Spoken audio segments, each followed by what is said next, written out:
We want to continue our team coverage now. This morning, the community is grieving that volunteer firefighter who was killed in that UTV accident. Channel 3 Eyewitness News reporter Olivia Schuler now live from the Wethersfield Fire Department, where Robert Sharkovich volunteered, and learning more about his service as a first responder.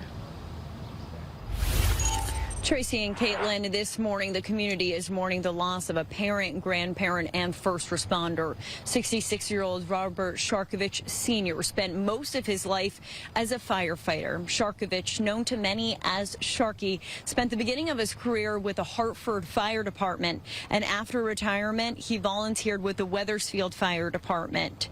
He was a pillar of this community, serving in public safety and in the public school district. The Wethersfield School Superintendent, Michael Emmett, says Sharkovich worked in the school district as a physical services carpenter. Emmett released a statement saying, in part, quote, "Words cannot express the magnitude of this loss.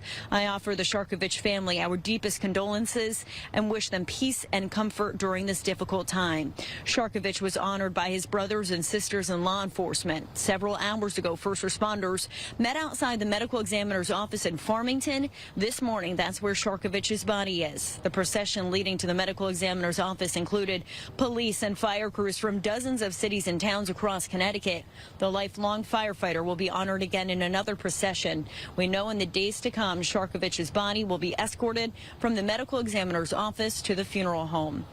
Now, funeral arrangements have not been shared at this time, but as soon as we have that information, we will be sharing it with you. And take a look right now, the Wethersfield Fire Department. You can see that there's bunting on top of the garage doors there to remember that life that was lost. The Wethersfield Public School District shared with us that they are going to have counselors on hand for both staff and students who are grieving.